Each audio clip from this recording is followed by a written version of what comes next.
bumalik po kayo sa magkakayo bago kayo mapasa ng mga kontrata. Make sure na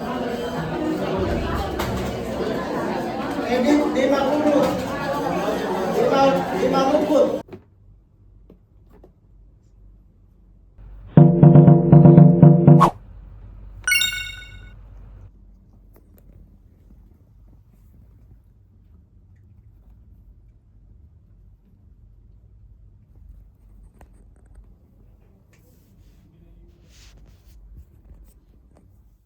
Hello mga loves, ayan nagpunta nga kami ng embassy today. Nagpa-verify lang ng ng documents kasi nga pag new employer na yung visa mo, kailangan mo magpa-change status o magpa-verify ka ng new employer doon sa embassy bago ka makauwi ng Pilipinas or bago ka makakuha ng OSC balik manggagawa. So pwede mo naman siyang gawin sa Pilipinas, pwede mo rin naman gawin dito sa kung saan ka nagtrabaho, which is mas accessible na kasi pag dito ka gumawa. Pag sa Pilipinas kasi syempre malayo pa ng lugar, malayo sa lugar ko yung POA. So pero dito sa Kuwait hindi na sila nag-i-issue ng OSC, magbe-verify lang sila ng mga documents ng employer, tapos yun.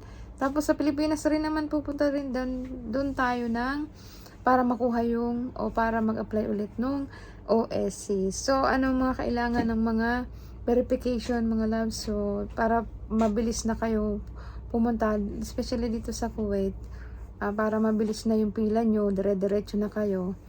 Wala nang hassle, hindi na kayo babalik pa sa pila nyo para pag binigay mo yung papel is ma-verify na agad nila at maghintay ka na lang ng tawag nila para sa pag-enter nila sa system yung new employer mo o new status mo dito sa Kuwait. Loves, ang kailangan mo para sa verification ng document dito sa Kuwait is unang-una yung employer contract mo.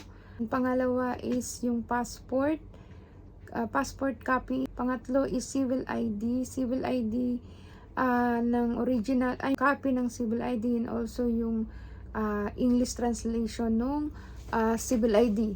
Pang-apat is yung tawkiya, basta tawkiya or yung signatory ng inyong employer, yung Arabic, yung photocopy, and yung original na English translation. And also the last one is yung itinamal ay yun yung working permit mo o naandun lahat yung mga nakalagay dun yung pangalan mo, yung civil ID mo, yung status mo, tapos nakalagay dun yung sahod mo. Yun yung importante, nakalagay dun sa sahod mo para kasi parehas dun sa contract mo at saka doon sa itinamal. So ayun yung bali 5 sa mga nagtatrabaho sa company at trabaho sa labas. I mean, kasi iba rin yung kailangan na requirements para po sa ating mga kasambahay. So ayun po yung ating importanteng kailangan i-provide sa pagpapa-verify ng mga documents. Yun, 5 lang yun, 5 lang yun. Meron mga paulit-ulit doon kasi yung mga kabayan natin is nagdadala ng ilang kopya ng Xerox, ilang kopya ng ganito, kulang ang signature, kulang yung documents, kaya pabalik-balik sila or medyo nagagalit na yung mga officer doon na kaya paulit-ulit sila nagsasabi. So, bali sa mga 18 visa, kung magpapa-verify kayo ng mga documents nyo at kung bago ang employer nyo, change employer, yung tawag doon is kailangan yung 5 documents na yun na i-provide nyo. Again, contract, passport, civil ID, itinamal, tawkiya, yun 5 lang sa mga 18 visa.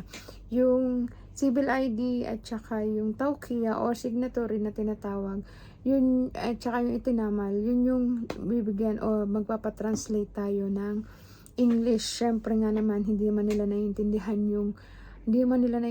yung Arabic, kaya kailangan natin ipa-translate para maintindihan nila yung translation na English. Ayun. So, tapos ang babayaran natin dito, binayaran ko kanina is 3KD 250 para dun sa papers, and then sa OWA is 8KD.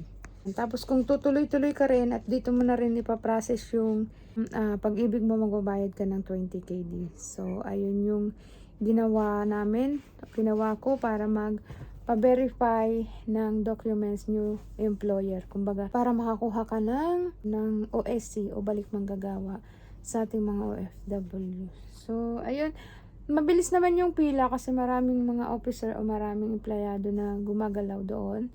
And, pumunta kami doon is like 8 o'clock. Natapos kami around mga 10 o'clock. Kasi marami na, yung ganong oras is marami ng mga kabayan doon na nakapila. Pero mabilis naman yung move.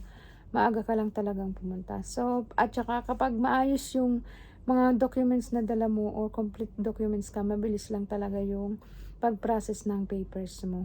Ayun, so, sa contract pala, kailangan nyo nang isign yung mga contract nyo, yun. Yun yung nakaka-delay sa ating mga kababayan na na wala yung sign ng contract, wala yung sign mo at sign ng employer mo. Ayun. So, kailangan kompleto ka talaga bago ka pumunta sa embassy. Para iwas hassle, iwas pamasahe ng doble, at saka iwas ng wasting ng time sa atin, lalo na yung may mga trabaho na babalik pa sa trabaho. Ayan. Ayan po ang sharing ko sa pagpapalit ng employer, pagpapa-update sa embassy ng ating status. So, ayan po ang aking sharing for today. So, natapos na ako sa employer change.